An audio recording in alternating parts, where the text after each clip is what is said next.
Welcome to This Week with Cody Dean, where you get the latest news and what's happening in the world of freedom and longevity. This is the first episode, so let's talk a little bit about what this show is, how it's designed, and what you can expect moving forward. For those of you who don't know who I am, or maybe haven't watched any of my other videos on YouTube, or haven't followed me on social medias like X and LinkedIn and Facebook, my platform is based on the idea of living free and living forever. Now, there's a lot of people out there in the longevity space through transhumanism, singularity with technology, and that avenue. There's the naturopathic way of going about it through meditation and spirituality and using nature to extend lifespan. There's a lot of different sub niches, you could say, within the longevity movement. And none of them are any better or any worse than the other, because at the end of the day, not one of them has actually given someone the ability to not die. So I say let's let all of these avenues move forward at full speed until we can actually find someone who is able to not die. And then we can model after that and extrapolate from there and make it available for everyone. But what's not discussed so much is the freedom aspect. Because who wants to live forever if they're living forever feeling like a slave, or feeling like they're not free to do what they want to do? They're not free to live the life they want to live. So when I talk about freedom, I'm talking about complete individual freedom. Now, this starts to sound like anarchy, or inviting environments like the purge to come into reality. That's not what I mean. When I say complete individual freedom, I'm talking about the freedom to live your life as you choose, to do what you want to do, and the freedom from those who wish to impose upon that. So freedom from force from any individual, group, or entity. Now, this platform is important because it's from that place of freedom where longevity can really flourish. Looking at the longevity space again, there's been people who have worked towards biological immortality or radical life extension for decades, if not centuries or more. Actually, it goes back a few thousand years, I think, to Gilgamesh, which was the first written text talking about the quest for immortality. Now, there's a lot of mysticism around immortality the further you go back, but the point is, people have been thinking about this and talking about it for a long, long time.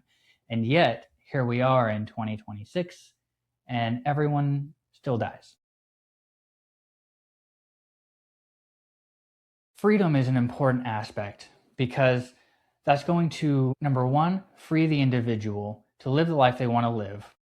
And that will increase a desire in the individual to live longer. Because when you are living within your essence, when you are doing what you love to do, that is, you wake up every day and you're excited to go to work. And I say that because it's not going to feel like work. It feels like what you were born to do. When you have the freedom to do that and be paid for it, then you leave that stagnation trap that a lot of people are in right now. That when I say stagnation trap, I mean that routine of waking up every day not wanting to go to work because you don't like the job, you don't like the people you work with. When you can wake up feeling refreshed and ready to go, that's the kind of life someone could say, yeah, I could keep doing this. I want to keep living a little bit longer. And that's the way it is for me, at least. I love life. I love waking up. I love doing what I do every day. And so when I think of the possibility of dying one day, it's unacceptable to me. I'm 30 years old right now. I'm pretty young still. But I'm old enough to realize that I have a lot of my life behind me and so many more things in life that I want to do. And if I had so much more time, a lot more time, I could do so much more. Learning languages, learning about cultures and other people, and traveling, and all these different things that, a lot of people have similar goals. Not everybody, but a lot of people do. But when you have that excitement and that zest for life, the desire to live longer is a little easier to come around to. And freedom is what opens up that environment for the desire to live longer. So when people have that kind of freedom in their life and they're starting to desire doing that longer and living longer lives, potentially radically longer lives, then the demand for longevity goes up. And where there's demand, supply must rise to meet it. So research and innovation and new effective and safe therapies must come to meet that demand. So that is why on this channel, I talk about both what is happening in the world of freedom all across the globe and what is happening in the space of longevity, because both are going to be needed if we're going to evolve into the next level of civilization. So this week, I have a few things to share, and keep in mind this is the first episode, so we'll be working through some kinks on our end. If you have any constructive recommendations on how to make the show better, leave them in the comments, please, and I will definitely take a look at those and consider that. So what is new in the space of longevity right now? David Sinclair in Life Biosciences, starting June 9th this year, started human trials on something using 3 of the 4 Yamanaka factors, O, S, and K. And these 3 Yamanaka factors back in 2020 were shown to restore vision in mice. And now in June 9th, began human trials for the same thing. So the people that have been chosen to go through this trial are people with glaucoma and other ocular issues. And this is a really interesting trial and very interesting therapy because the eye is a really complex thing. So if age reversal and damage reversal is able to take place here, it's going to be a lot easier to replicate that into other parts of the body. Now, last year I was in Madrid at an event called the Transvision Longevity Summit, hosted by my friend Jose Cordero. And at that event, I was talking to someone from Life Biosciences, Michael Ringel. His interview is on my channel. I will have it pop up at the end of the video so you could watch that. But he actually talked about this trial and this research going on before it became fully public and actually made it to human trials. So definitely check that out. It's very exciting. And the event by Jose Cordero, Transvision Longevity event, I'll be talking more about that later because it's also happening this year, 2026. But what's next? What else is going on? Brian Johnson, he is a very big figure in the space of longevity, but he has recently cloned his DNA and has essentially a little Brian Johnson in a petri dish, which he's hoping to grow in order to use himself virtually to be a blood donor and in the future an organ donor, and to test different things that might help his longevity, but doesn't want to test it on himself. He can test it on his clone first to get the results. And it's a very exciting time because once it's done once, it can be done again. It can be done cheaper for more people.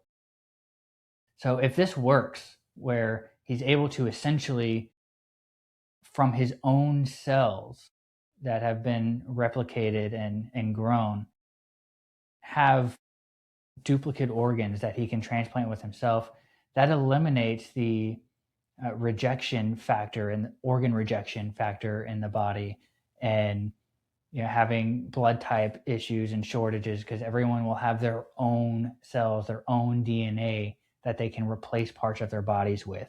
So I'm watching this very close with Brian Johnson. I hope this is successful. And a blended happening here in freedom and longevity. In Montana, recently, there has been placed an experimental treatment review board. Now, what is this? This is on the state level, it's just in Montana, but it's a review board that someone can go to that has gone at least through phase 1 trials with a biomedical therapy. They can go to this review board, pay, I think it's $12,500, and then use this review board to go through further trials, prove safety and efficacy, and eventually get to market through a much faster pathway than what is otherwise currently available in other states and in other parts of the world. So on this review board, there is Matt Kaberlein, Felipe Sierra, Jessica Flanagan, Jamie Justice, and James M. Burke. Last year at RADFest, Revolution Against Aging and Death, I had the pleasure of meeting one of these people, Matt Kaberlein, and he is a no-nonsense gentleman. So the fact that he is on this board is reassuring to me because he's not one to allow something that is not proven as safe and effective into any kind of marketplace or even any kind of trial. So if all the rest of these people are anything like him, this is going to be a very promising review board, and I'll be watching this closely. Hopefully there's some great things that come out of it, not just in the longevity space with therapies that are going to go through much faster, much cheaper, and come out as a marketable product, but also in the regulatory space. Hopefully this serves as a model, as something effective that can be replicated across different states and eventually at the national level. So very exciting things happening here. Up next, Javier Milei has recently passed an act that he calls it the fiscal shackle. And what this does is it ties politicians' pay all the way from the president down to ministers and members of Congress. And what it does is if the national budget goes into a deficit, then the pay for all these politicians stops. So if the national budget goes into a deficit, none of these politicians get paid, which means they're going to be much more fiscally sound and keep things in the black on a national level. Now, this is recently enacted, so we still have to watch and see how it plays out and how well it works. But it seems like a very exciting concept because anyone else, when we go to work, if we don't perform, we get fired, we lose our jobs. But for some reason, in a lot of places, in a lot of countries around the world, politicians, once they get elected, are virtually able to just hold office and get paid. And not just not do anything, but sometimes act against the will of the people who is technically their boss when they're being voted into office. And still somehow get paid by poor performance. So to see a model where a politician is only getting paid if performance is up to standard, that's exciting. I hope this works out, and I'll be watching this very closely as well. Now, in the future, I'll be having more and more updates as more things come in. So this show may vary in length from time to time, depending on breakthrough things going on, or if everyone's got their head down and is at the workstation. But I want to leave you with something else. There are events going on around the world every year where people come together talking about longevity, different therapies, different modalities, different ways of even approaching longevity. And I want to showcase as many of those as possible so that way those of you who are all around the world who are so motivated might be able to find something close to you where you can go be around like-minded people who also want to live longer. So the first event I want to tell everyone about is RADFest, Revolution Against Aging and Death. That one is coming up in a little less than a month, September 4th through the 6th in Scottsdale, Arizona. This is the 11th year that they've been doing their event, and it is a premier event that's happening in the United States. in the field specifically of longevity. It provides a stage for many modalities within the longevity space to present what they're doing, to give essentially an update of the past year of what's going on, what they're going to be working on this next year, what people can be looking forward to, and what people can be doing now to take control of their own health and hopefully live long enough that they could potentially live forever. I've partnered with RadFest. I will be there speaking this year, along with many other wonderful people that everyone should be following and watching because they are the leading edge of the longevity space. They are heroes. But I will leave a link in the description for anyone who wants to attend. Tickets vary in price depending on the scale you want to go with, but using the link in the description, you will get a 10% discount. And also using the promo code CODY, CODY. All of that will be listed in the description. Next is the Transvision Longevity event in Madrid, Spain. This one also has been happening for many years. It is hosted by my dear friend Jose Cordero. And I was there last year, as I mentioned. I talked to a lot of leading edge people, including Steve Horvath, who created the epigenetic clock, Michael Ringel, who's working on this therapy for the eye in Life Biosciences, along with David Sinclair, and many, many other people. There are a few interviews on my channel. Go check those out. And Jose is also great about making the event worth going to, because the 2 days before the event starts, there are tours around Madrid of ancient sites, old buildings, and really cool things. It's something I highly recommend. If anyone is in Spain or in Europe and wants to attend, please do so. Anyone who wants an excuse to go on a vacation, this is probably it. And the last event that I have to share this week is the More Life Movement Summit, which is happening in Miami on October 10th and 11th. I have not yet attended this event, although I think they have been doing an event for a few years. I do plan on being there this year, though, so if you attend, I'll see you there. That has been This Week with Cody Dean. I'll see you again next week with more updates. Stay alive.